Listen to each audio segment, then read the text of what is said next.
जिस वक्त देश में दूसरे चरण की वोटिंग चल रही थी, ठीक उसी वक्त पश्चिम बंगाल के संदेश खाली में बारूद की फैक्ट्री का खुलासा हुआ है। सीबीआई की छापेमारी में हथियारों का जखीरा मिला, फिर एनएसजी को भी बुला लिया गया। सीबीआई छापेमारी में मिले हथियारों का कनेक्शन संदेश खाली के आरोपी शाहजहां शेख से बताया जा रहा है। अब इसे पूरे मामले में सियासत तेज हो गई है। इस बीच बड़ी खबर आपको बता देते हैं, संदेश खाली में सीबीआई की रेड दूसरे दिन भी जारी है। शाहजहां शेख के ठिकानों पर छापेमारी की जा रही है। कल सीबीआई छापेमारी में भारी मात्रा में हथियार बरामद हुए थे। तो संदेश खाली से इस वक्त का ये सबसे लेटेस्ट अपडेट आपके सामने, जहां सीबीआई की छापेमारी दूसरे दिन भी जारी। कल हुई छापेमारी में बड़ी तादाद में यहां से हथियार बरामद किए गए थे, जिसके बाद एनएसजी की टीम भी मौके पर पहुंची। तो इस बीच आपको बता दें, शाहजहां शेख के करीबी के ठिकानों पर भी छापेमारी हुई है। ये दो तस्वीरें, सीबीआई की दूसरे दिन भी छापेमारी जारी है और कल की तस्वीरें आपके सामने, जहां पर इंटेल मिलने के बाद एनएसजी ने भी इस इलाके में पहुंचकर स्निफर डॉग और रोबोट्स की मदद से छानबीन की। ये तस्वीरें आप देख रहे हैं संदेश खाली से। संदेश खाली में जहां हथियार बरामद हुए, वहां से संवाददाता रविशंकर दत्ता की एक्सक्लूसिव रिपोर्ट आपको दिखाते हैं। जिस अबू तलेब के घर से कल सीबीआई और एनएसजी कमांडोज ने बंदूकें और गोला बारूद बरामद किए हैं, उसी अबू तलेब का घर में पश्चिम बंगाल सरकार का सबूत साथी जो साइकिल है वो मिल रहा है। सबूत साथी साइकिल उसी लोगों को मिलता है जो लोग पश्चिम बंगाल सरकार के जो स्कीम्स है उसको मतलब उसका यूज़ करते हैं या तो फिर उसका बेनिफिशियरीज हैं। तो इसका मतलब साफ जाहिर होता है इस इलाके में जो तृणमूल के कर्मी हैं, अबू तालेब उनमें से एक है और इसीलिए उनको या तो उनका परिवार के किसी व्यक्ति को यहाँ पे ये साइकिल दिया गया था। इसके साथ साथ ये भी बात सामने आता है कि अबू तालेब जो कि शेख शाहजहां के साथ जुड़ा हुआ था, उनका जो जाना माना रिश्तेदार है वो भी तृणमूल का यहाँ पे पंचायत लीडर थे। तो हिसाब में यही आ रहा है कि अभी जिस जगह पे मैं खड़ा हूँ अबू तालेब का घर में, उसके साथ तृणमूल का कनेक्शन मिल रहा है और तृणमूल का सरकारी जो प्रकल्प है, अलग अलग प्रकल्प है, उसका एक नज़रिया यहाँ पे देखने को मिल रहा है। कैमरामैन अभिजीत के साथ रविशंकर, TV9 भारतवर्ष, संदेश खाली। संदेश खाली में मिले हथियारों के जखीरे के बाद अब सियासत भी शुरू हो गई है। इस मामले पर जहां बीजेपी टीएमसी को घेर रही है, तो वहीं टीएमसी पूरे मामले की साजिश बता रही है। देखिए रिपोर्ट।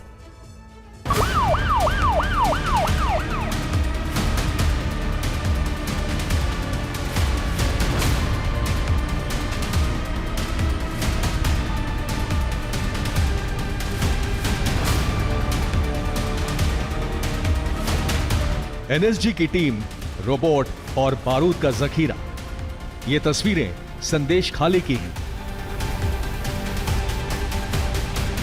जिस वक्त लोग पोलिंग बूथ पर दूसरे चरण के मतदान के लिए जमा हुए थे, ठीक उसी वक्त पश्चिम बंगाल की इन तस्वीरों ने पूरे देश को हैरान कर दिया, क्योंकि देश ने शायद पहली बार किसी दल से जुड़े नेता के घर इस तरह से एनएसजी की टीम को एक्शन में देखा था।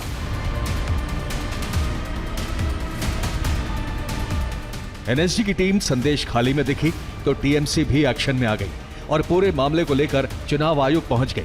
पार्टी ने चिट्ठी लिखकर शिकायत की है कि जब चुनाव चल रहे थे तब सीबीआई ने जानबूझकर संदेश खाली में एक खाली जगह पर छापेमारी की। मीडिया रिपोर्ट से पता चलता है कि सीबीआई ने एनएसजी के बम दस्ते सहित अतिरिक्त बलों को बुलाया। कानून और व्यवस्था पूरी तरह से राज्य सरकार के दायरे में आने वाला डोमेन है, लेकिन सीबीआई ने ऐसा करने से पहले राज्य सरकार या पुलिस अधिकारियों को कोई कार्रवाई योग्य नोटिस जारी नहीं किया। देश में चुनाव हो और एक पार्टी के नेता के करीबी के घर से हथियार बरामद हो तो सियासत होना भी लाजमी है। इस पूरे मामले पर बीजेपी नेता शुभेंदु अधिकारी ने सवाल पूछा कि ईडी, सीबीआई, एनएसजी, एनआईए संदेश खाली में आगे क्या? आर्मी? संदेश खाली में भारी मात्रा में हथियार, गोला बारूद बरामद किए गए हैं। शाहजहां शेख जैसे आतंकवादियों को पालने पोसने के बाद ममता बनर्जी ने पश्चिम बंगाल के मुख्यमंत्री बने रहने का नैतिक अधिकार खो दिया है।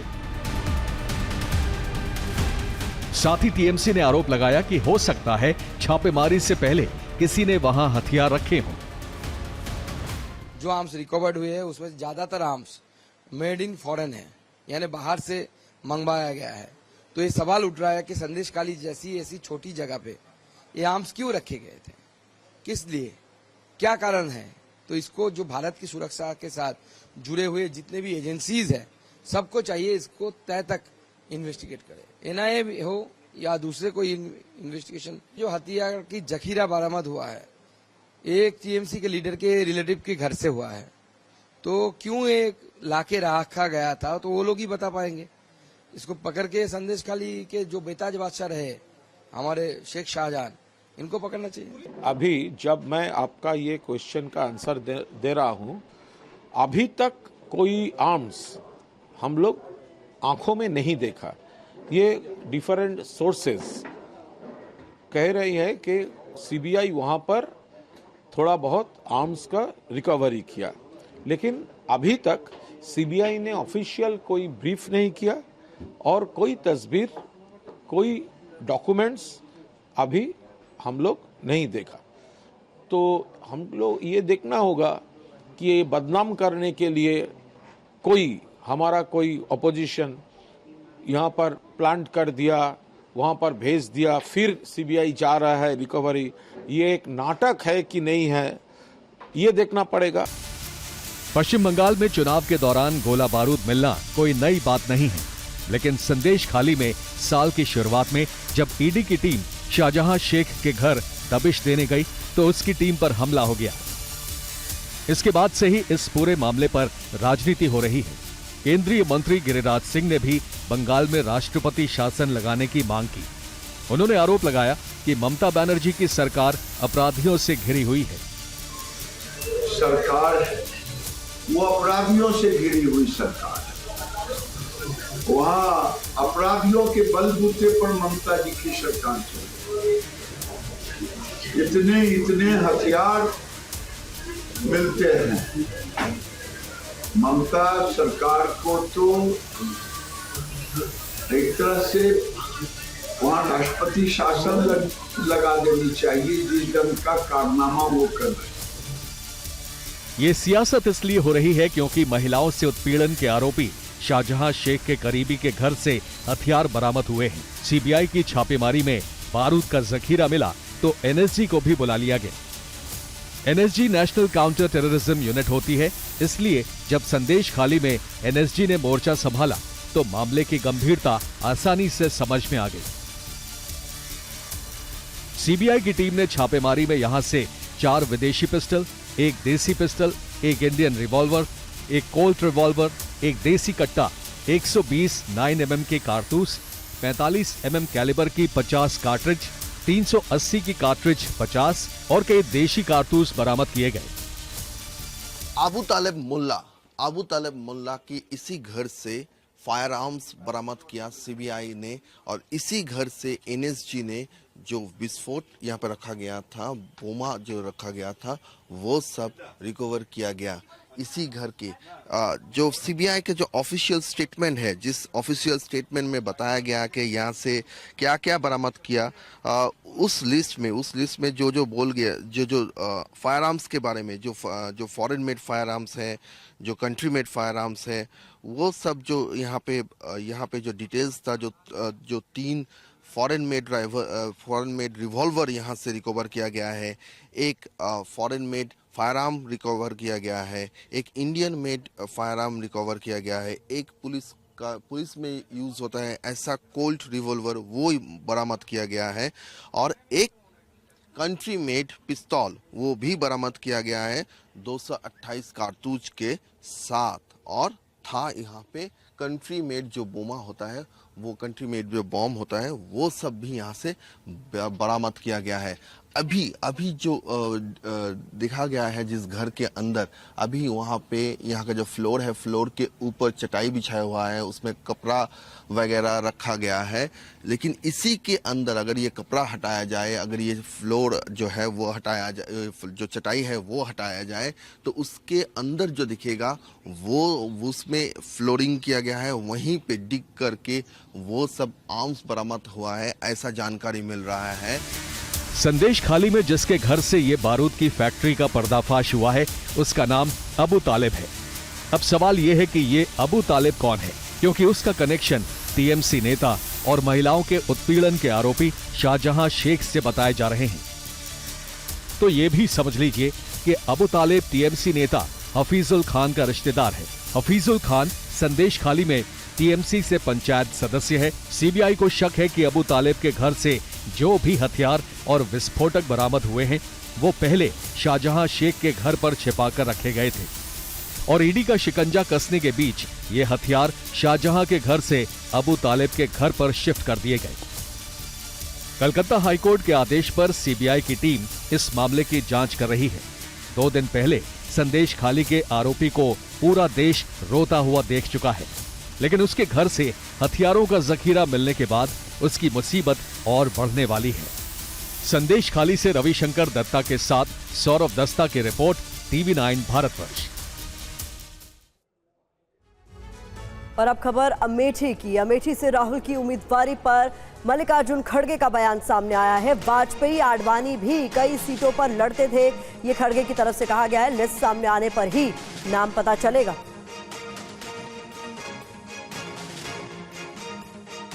तो वायनाड में वहां पर की लोगों की डिमांड थी, लोग पूछे वो गए। जनता कहाँ पूछती है वहां लीडर जाते रहता है। अब एक बार कितने बार वाजपेयी साहब बदले कॉन्स्टिट्यूंसी मालूम है? कितने बार आडवाणी साहब ने बदले मालूम है?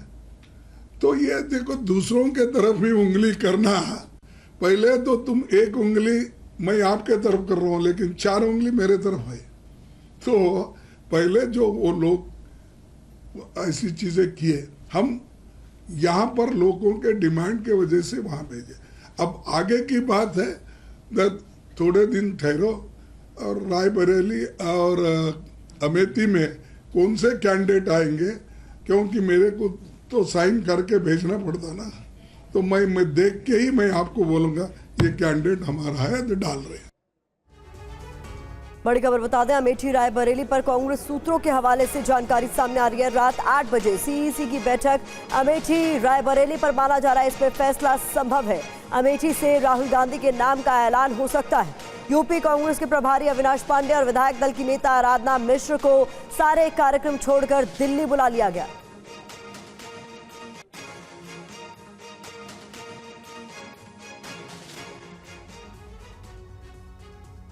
राहुल गांधी अमेठी से लोकसभा चुनाव लड़ेंगे या नहीं, इसका फैसला आज कांग्रेस पार्टी करेगी। लेकिन अमेठी की जनता क्या सोचती है, ये जानने के लिए TV9 की टीम अमेठी पहुंची। वहां लोगों ने क्या कुछ कहा, देखिए हमारी ये एक्सक्लूसिव रिपोर्ट।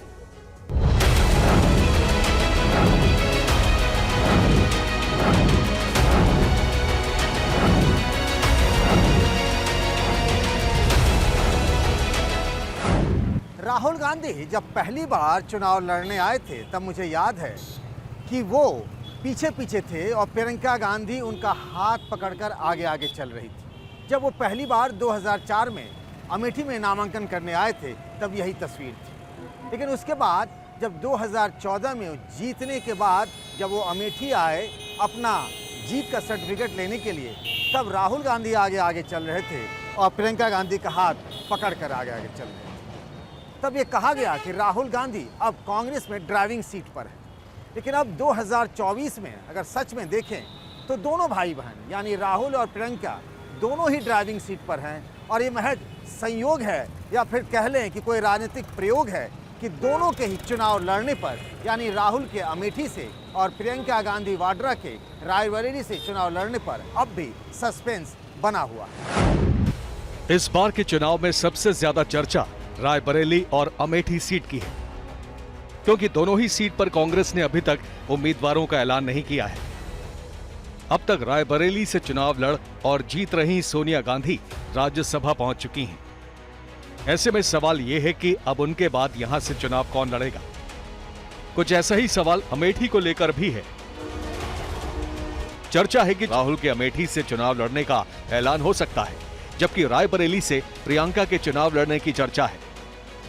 और इसी दावे की पड़ताल के लिए TV9 भारतवर्ष की टीम अमेठी पहुंच गई। क्या चल रहा है यहाँ? मतलब यहाँ राहुल गांधी का इंतजार चल रहा है। यहाँ एक माहौल बना हुआ बैठा है और उन्हीं का इंतजार कर रही है अमेठी पूरा संसदीय क्षेत्र। और इसमें हम ही अकेले नहीं, इसमें सारा संसदीय क्षेत्र उनका इंतजार कर रहा है। अमेठी में कुछ लग रहा है क्या? अमेठी में तो भाई कोई मैदान में उतरा ही नहीं, कोई प्रत्याशी, केवल मंत्री जी आई हैं और इसके अलावा तो अभी कोई आया नहीं मैदान में। इसमें कुछ अभी तो समझ में नहीं आ रहा है। 2 महीने पहले ही राहुल गांधी की न्याय यात्रा अमेठी पहुंची थी, लेकिन उस वक्त कोई खास माहौल नहीं बन पाया। मैंने कहा देखिए, आप कन्याकुमारी से कश्मीर तक चल रहे हो,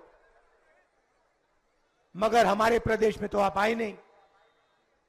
अमेठी के लोग आए, इन्होंने कहा आपने भारत जोड़ो यात्रा की, मगर आपकी यात्रा अमेठी से नहीं आई। ये कैसी यात्रा है? और उसमें सच्चाई भी है। अमेठी में चिलबिली मोड़ इलाके में हमारी टीम आगे बढ़ी तो चौराहे पर भरी दोपहरी में कुछ लोग मिल गए। गांधी परिवार का कोई भी व्यक्ति आएगा, हम लोग उसी को वोट करेंगे। अगर गांधी परिवार का नहीं आया तो फिर सोचा जाएगा। 2019 का लोकसभा चुनाव हारने के बाद राहुल गांधी ने अमेठी का मुंह छोड़ दिया। पिछले 5 सालों में वो यहां सिर्फ 3 बार ही आए हैं। और इस बीच बड़ी खबर कश्मीर से सामने आ रही है। कश्मीर के सोपोर एनकाउंटर के बाद की ड्रोन की तस्वीरें सामने आई है। बता दें, एनकाउंटर में 2 आतंकी मारे गए थे। जंगल में मारे गए आतंकियों की तस्वीर अब सामने आई है। ये खबर पड़ी है, ड्रोन की तस्वीरें अब सामने आ गई उन आतंकियों की जिन्हें एनकाउंटर में ढेर कर दिया गया था। ये तस्वीरें आपके सामने है। कश्मीर से ये तस्वीरें सामने आई है, जहां पर सोपोर एनकाउंटर के बाद की ये ड्रोन की तस्वीरें हैं। इन तस्वीरों को ध्यान से देखिए। एनकाउंटर में ढेर किए गए 2 आतंकियों को इनमें देखा जा सकता है। जंगल में ये पूरा ऑपरेशन चला था जिसमें आतंकियों को ढेर कर दिया गया था। अब उनकी ड्रोन से ली गई तस्वीरें आपके सामने। तो ये तस्वीरें आपको दिखा रहे हैं जम्मू कश्मीर में 2 आतंकियों के एनकाउंटर की तस्वीरें, जिसमें ड्रोन से ली गई ये तस्वीरें अब जारी की गई हैं। इन तस्वीरों को एक बार फिर से ध्यान से आपको दिखाते हैं। घने जंगल में ये आतंकी जिनका एनकाउंटर किया गया था, और ये तस्वीरें महत्वपूर्ण है क्योंकि ड्रोन से ये तस्वीरें ली गई हैं। ये देखिए, ये पूरा घना जंगल आपको नजर आ रहा है और उसमें यहाँ इंसर्कल करके हम दिखा रहे हैं, यहाँ पर साफ तौर पर वो आतंकी नजर आ रहे हैं जिन्हें एनकाउंटर में सुरक्षा बलों ने ढेर कर दिया था, और अब इसकी ड्रोन से ली गई तस्वीरें साझा की गई। साफ तौर पर यहाँ पर आतंकी नजर आ रहे हैं। एक आतंकी आपको इधर और एक इधर नजर आ रहा है। 2 आतंकी कुल बताए जा रहे हैं। जम्मू कश्मीर के सोपोर में ये ऑपरेशन हुआ था। इरफान कुरैशी ज्यादा जानकारी के साथ जुड़ गए। इरफान, तस्वीरों में उन आतंकियों को देखा जा सकता है जिन्हें एनकाउंटर में ढेर किया गया था। देखिए, बिल्कुल, ये सोपोर में एक दिन पहले एक बड़ा ऑपरेशन सुरक्षा बलों की तरफ से चलाया गया, और सूत्रों की माने तो 2 आतंकी जो इस ऑपरेशन में मारे गए, दोनों पीओके से पाकिस्तान से थे और हुजैफ और सैफुल्लाह के नाम से ये पहचाने गए। हालांकि आधिकारिक रूप से जानकारी साझा करनी अभी बाकी है, लेकिन सूत्रों से ये दोनों पता चल रहा है कि ये पाकिस्तानी आतंकी थे और ड्रोन की मदद से ये ऑपरेशन किया गया। मल्टीपल एडवांस ड्रोन इस ऑपरेशन में इस्तेमाल किए गए सुरक्षा बलों की तरफ से, और तस्वीरों में आप साफ तौर पर देख सकते हैं इस नूपुरा इलाके में एप्पल ऑर्चर्ड में ये दोनों मिलिटेंट जमीन पर लेटे हुए हैं। एक मर गया है और एक अभी भी वहां पर हरकतें कर रहा है, और दूसरा ड्रोन जो है वो भी तस्वीरें बना रहा है। तो कहीं ना कहीं इनके पास से बड़ी तादाद में AK-56 राइफल्स, AK-47 और मैगजीन्स और कई राउंड्स जो है AK राइफल के मिले हैं। तो एक बड़ा ऑपरेशन था। दोनों आतंकी पीओके से बताए जा रहे हैं, और बड़ी कामयाबी सुरक्षा बलों के लिए ये ऑपरेशन था, क्योंकि नॉर्थ कश्मीर में चुनाव से पहले कोई बड़ी वारदात अंजाम दे सकते थे। उससे पहले ही सुरक्षा बलों ने इस नूपुर इलाके में घेराबंदी करते हुए सोपोर के इस इलाके में इन दोनों आतंकियों को मारा गया।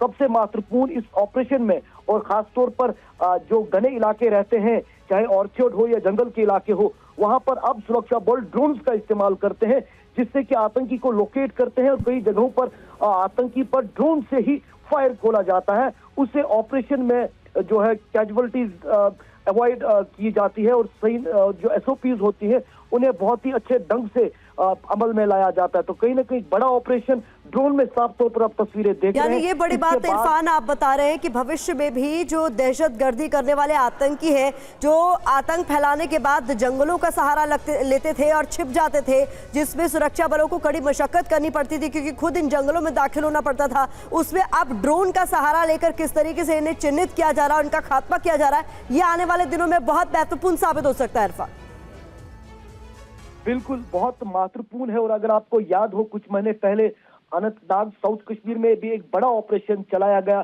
जिसमें जम्मू कश्मीर पुलिस के एक डीएसपी और सेना के जवान ने भी वहां पर उनकी हलाकत हुई थी, वो शहीद हुए थे। उसमें भी फिर इंडियन आर्मी की तरफ से ड्रोन्स को लाया गया, उसके बाद उस हाइड आउट को निशाना बनाया गया। और इसी तरह सोपोर में एक बार फिर से आप देख सकते हैं back to back multiple drones इस ऑपरेशन में इस्तेमाल किए गए हैं, क्योंकि एप्पल ऑर्चर्ड था, घना इलाका था, तो आतंकियों को लोकेट करने में बहुत मददगार। तो आतंकियों को सफाया करने के लिए ड्रोन का जो इस्तेमाल किया गया, उसी की तस्वीरें आप तक हम पहुंचा रहे हैं और इरफान उसी को लेकर अपडेट आप तक पहुंचा रहे थे। फिलहाल बहुत शुक्रिया इस तमाम जानकारी के लिए। और इस बीच बड़ी खबर दिल्ली से भी सामने आई। दिल्ली में जहांगीरपुरी हत्याकांड पर बड़ी खबर सामने आ रही है, जहां तीनों आरोपियों को पुलिस ने पकड़ लिया है। इस वक्त की ये बड़ी खबर है, दिल्ली पुलिस की हिरासत में है तीनों आरोपी। सीसीटीवी फुटेज में ये तीनों आरोपी आपको नजर आ रहे हैं, जिन्होंने घर में घुसकर महिला को गोली मारी थी। और अब बड़ी जानकारी है कि दिल्ली पुलिस की हिरासत में है ये तीनों आरोपी। तीनों ही आरोपियों को पकड़ लिया गया है दिल्ली पुलिस की ओर से। जहांगीरपुरी में ये बड़े हत्याकांड को अंजाम दिया गया था इन तीन आरोपियों की तरफ से, जहां पर ये एक घर में दाखिल होते हैं और एक महिला को गोली मार देते हैं। और अब इस पूरे मामले में दिल्ली पुलिस को एक बड़ी सफलता जरूर हाथ लगी है, क्योंकि तीनों आरोपियों को हिरासत में ले लिया गया। तो तीन तस्वीरें आपको दिखा रहे हैं। पहली तस्वीर उस महिला की जिसकी हत्या कर दी गई, और सीसीटीवी में ये तीनों ही आरोपी आपको नजर आ रहे हैं। इसके बाद इलाके में भारी तनाव की स्थिति भी। तो कैसे आरोपियों ने घर में घुसकर गोली मारी, आपको परिजनों और परिवार के लोगों के तीन बयान भी सुनवाते हैं। मेरी भाभी थी, भाभी के साथ दूसरी भाभी थी, तो उसने मतलब मेरी भतीजी के बारे में पूछा था, उस लड़के का और मेरी भतीजी का बातचीत थी, फ्रेंडशिप थी, मतलब पढ़ते थे तो ऑब्वियसली कुछ ना कुछ तो होगा। तो उसने यहाँ आके पहले भी मतलब उसने धमकियाँ तो पहले भी दी थी, तो यहाँ आके उसने वो अपना काम कर ही दिया। फ़ोन मेरी भाभी दूसरी भाभी फ़ोन करने ही वाली थी भाई को, तो उनसे फ़ोन भी ले लिया कि फ़ोन रख, और बस गोली मारी और वो निकल गए। दोनों बहनें ऊपर थी, ऊपर से छोटी वाली की आवाज़ आई, मार दिया भाग गया। हम ऊपर गए, जब तक वो खून के मुंह से खून निकल गए। कहाँ गोली मारा? घर में? घर में। कितने लोग थे, कुछ पता चलता है? लोग 3 लोग थे। 3 लोग थे। हाँ। क्या पुलिस के पहले भी शिकायत दी थी? हाँ, पहले भी गई है। अच्छा, पुलिस उसमें क्या कार्रवाई करा? 40 दिन का टाइम दिया था पुलिस ने, कि 40 दिन में बताएंगे, उससे पहले वो कार्रवाई उठा लिया। अगली बड़ी खबर का रुख कर लेते हैं। जम्मू कश्मीर के रामबन में जमीन धंसने का मामला सामने आया है। इसके चलते यहां 50 से ज्यादा घर क्षतिग्रस्त हो गए हैं। साथ ही 4 बिजली के टावर भी इसकी वजह से गिर गए हैं। एक सड़क तबाह हो गई है। ये घटना जिला मुख्यालय से 5 किलोमीटर दूर स्थित पेरनोट गांव की बताई जा रही है। पेरनोट गांव में जमीन धंसने के कारण गूल और रामबन के बीच महत्वपूर्ण सड़क संपर्क भी टूट गया। हालात गुरुवार शाम को तब ज्यादा बिगड़ गए जब घरों में दरारें आने लगी। इससे क्षेत्र के कई परिवारों को सुरक्षित स्थानों पर जाने के लिए मजबूर होना पड़ा। जमीन धंसने के पीछे के कारण का पता लगाने के लिए भूविज्ञान विशेषज्ञों को बुला लिया गया है, जबकि हालात का जायजा लेने के लिए जिला अधिकारियों की एक टीम तैनात है। इस बीच बता दें आपको, जो तस्वीरें आप देख रहे हैं वो रामबन के अलग अलग हिस्सों की तस्वीरें, जहां पर कई सारे घरों को बड़े स्तर पर नुकसान पहुंचा है। सड़कें भी टूटी हुई है, कहीं पेड़ गिर रहे हैं। ये तस्वीरें देखिए, ये मुख्य सड़कें हैं जिनका ये हाल हुआ है। जमीन धंसने की आपदा के बाद घरों में बड़ी बड़ी दरारें आपको नजर आ रही है। जो घरों की दीवारें हैं वो किस तरीके से क्षतिग्रस्त हुई हैं, उसकी तस्वीरें भी आपको दिखा रहे हैं। और वहीं ये देखिए किस तरीके से जमीन के बड़े बड़े हिस्से यहाँ पर क्षतिग्रस्त हुए हैं। सड़कें तहस नहस हो गई हैं और जहां के तहां पेड़ भी गिरे। तो रामबन में जहां धरती फटी है, जहां प्रकृति ने अपना प्रकोप दिखाया, वहां से एक रिपोर्ट। वो पूरी तरीके से मलबे में तब्दील होता हुआ नजर आ रहा है। दूसरी घर में किस तरीके से बड़ी बड़ी क्रैक जो है वो आप साफ तौर पे TV9 भारतवर्ष के इस कैमरे पे देख सकते हैं। उसके साथ साथ मैं आपको एक और तस्वीर दिखाने की कोशिश करूंगा कि इस इलाके में किस तरीके से ये त्रासदी, ये आपदा जो है वो यहाँ पर देखने को मिली है। सड़क पूरी तरीके से तबाह हुई है। यहाँ पर जो मंदिर बना हुआ है वहाँ पे भी जो क्रैक्स है वो यहाँ पर साफ तौर पे आप देख सकते हैं कि किस तरीके से यहाँ पर जो क्रैक्स है वो यहाँ पर देखने को मिल रहे हैं। उसके साथ साथ कई ऐसे घर हैं जो पूरी तरीके से मलबे के अंदर तब्दील हुए हैं और कई लोगों को यहाँ से इवैक्यूएट जो है वो भी कराया गया है। एक और घर हम आपको दिखाने की कोशिश करेंगे और अंदाज़ा लगाइए कि यहाँ के लोग उस समय जब यहाँ पर क्रैक आया था उस समय किस हालात में होंगे और किस तरीके से यहाँ के जो लोग हैं वो यहाँ पर जो प्रशासन है उसकी तरफ से हालांकि रेस्क्यू किया गया। ये देखिए यहाँ पर एक कमरा हुआ करता था लेकिन अब पूरी तरीके से मलबे में तब्दील हुआ है। कुछ बर्तन यहाँ पर मौजूद हैं, कोई यहाँ पर जूते लगे हुए हैं, कंबल आप देख सकते हैं। लेकिन तस्वीरों में आप देखिए कि किस तरीके से, ये देखिए यहाँ पर एक घर है उसके अंदर किस तरीके से क्रैक्स आए हैं। ये तस्वीरों में आप देखिए कि ये कितनी ज़्यादा डरावनी तस्वीर है जो हम आपको इस वक्त दिखा रहे हैं। हालांकि प्रशासन की तरफ से कई राहत शिविर जो हैं वो यहाँ पर बनाए गए हैं ताकि लोगों को इवैक्यूएट किया जा सके, लोगों को सुरक्षित जगहों पे ले जाया जा सके। घर के अंदर की भी हम तस्वीर दिखाने की कोशिश करेंगे। ये देखिए जो सामान है वो बिखरा पड़ा हुआ है और वहीं पर लोगों ने अपना सामान जो है वो रखा हुआ है। हालांकि अभी इस पूरे इलाके में आपको कोई भी नहीं दिखेगा क्योंकि ये पूरा इलाके की अगर बात की जाए तो लगातार दस्ती हुई नजर आ रही है। आप यहाँ पर रहते हैं क्या? हाँ सर, यही रहते हैं? हाँ ये तो पूरी उस साइड में रहता हूँ। तो फिर यहाँ पे आप लोगों की मदद के लिए आए थे। क्या हुआ था उस दिन? उस दिन तो 4 बजे ऐसे मतलब ये मिट्टी गिरी दीवार से, बस। ये गांव पूरा खाली है? पूरा खाली, पूरा खाली है। पूरा खाली। तो देखिए बता रहे हैं कि यहाँ पर पूरा जो गांव है वो खाली है और अभी भी दीवारों में क्रैक्स है। ये देखिए ज़मीन में पूरी तरीके से जो क्रैक्स है वो यहाँ पर देखने को मिल रहे हैं। ये देखिए हम एक और तस्वीर आपको दिखाने की कोशिश करेंगे।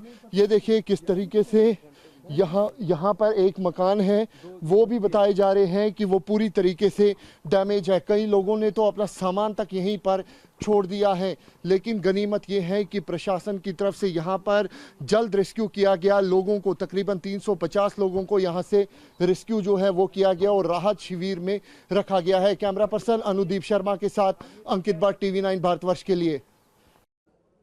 तो ये तस्वीरें आप देख रहे हैं किस तरीके से जम्मू कश्मीर के रामबन में भयानक आपदा की ये गवाही देती हुई तस्वीरें हैं। अब बड़ा सवाल इसके बाद उठने लगा है कि कुदरत का क्रोध है या मैन मेड डिजास्टर, इसी का पता लगाने की कोशिश की जा रही है। लेकिन यहाँ पर घरों की दीवारों का क्या हाल हुआ है तस्वीरों में साफ तौर पर नजर आ रहा है। बड़ी बड़ी दीवारें इन घरों में है। हालांकि यहाँ रहने वाले तमाम लोगों को सुरक्षित जगहों पर भेज दिया गया है। लेकिन जो हालात इस वक्त इस इलाके में बने हुए हैं, ये जो घर है कभी भी जमींदोज हो सकते हैं। हालात भयावह है। अंकित भट्ट लगातार हम तक रिपोर्ट्स भी भेज रहे हैं। एक और रिपोर्ट उनकी आपको दिखाते हैं। तरीके से यहाँ पर डिस्ट्रॉय हो चुके हैं और यहाँ पर आप देखिए कि सड़क का क्या हाल है। ये डरावनी तस्वीर है जो हम आपको इस वक्त दिखा रहे हैं। किस तरीके से यहाँ पर जो ज़मीन है वो दस्ती हुई नज़र आ रही है। कई लोगों की ज़मीन जो है वो यहाँ पर पूरी तरीके से दसी हुई है। और आपको बता दें कि तकरीबन 30 से 40 ऐसे घर हैं जहां पर पहले दरारें आई और उसके बाद जो घर हैं वो क्षतिग्रस्त हुए। यहाँ पर तकरीबन 350 लोग हैं जिनको प्रशासन की तरफ से अलग अलग जगहों पे, सेफर जगहों पे इवैक्यूएट किया गया। गनीमत ये रही कि किसी भी तरीके से कोई भी लोग जो है वो हताहत नहीं हुए। लेकिन तस्वीरों में आप देखिए कि तकरीबन 400 kV वॉट के यहाँ पर जो टावर थे, जो रिसीविंग स्टेशन थे, वो पूरी तरीके से यहाँ पर डिस्ट्रॉय हुए हैं। और ये सड़क का हाल है कि किस तरीके से यहाँ पर सड़क में भी क्रैक होता हुआ नजर आ रहा है। कुछ लोग हमारे साथ मौजूद है। क्या नाम है आपका? सपना भी। सपना जी, आपकी यहाँ पे घर था कि जमीन? जमीन सारी हमारी है, मकान हमारा ये पे बचा है। अभी थोड़ा मकान बचा है तो जमीन हमारी सारी चला गई। जिसमें कितनी जमीन थी आपकी? ये पूरी जमीन जो नीचे गई ये टावर वाली, ये सारी हमारी थी। जिसमें ये फसल वगैरह तबाही हो रही है ये सारी हमारी थी। हमें इसमें माल के लिए ये कणक लगाई थी, अपने लिए कहीं गुजारा हो जाता था, मगर वो सारी निकल गई है। अब कुछ बचा नहीं है हमारे पास। एक मकान अभी ठीक है, बाकी सारी ज़मीन निकल गई है। अब कहाँ जाएं हम? तो हम क्या सोचे, क्या कैसे रहे हम, कैसे इस माल को पालेंगे? हमारे पास भेड़ है, गाय है, भैंस है, क्या खिलाएंगे हम उसको, हमारे पास घास भी खत्म हो गया सारा, ये एरिया ही चला गया, आप कहाँ जाएंगे। आपकी भी जमीन थी? जी हमारी भी जमीन थी। कितनी? हमारी थी 8.5 कनाल से। कितनी यहाँ से श्रिंक हुई है? यहाँ से हो गई है कोई 4.5 कनाल हो गई है सर। आपकी? जी। कब हुआ ये हादसा? ये परसों हुआ जी शाम को। समय कहाँ थे आप? 6 बजे। सर मैं नहाने लगा था, काम से आया था, दिहाड़ी लगा के आया था, नहाने लगा था, तब तो शोर पड़ा इधर,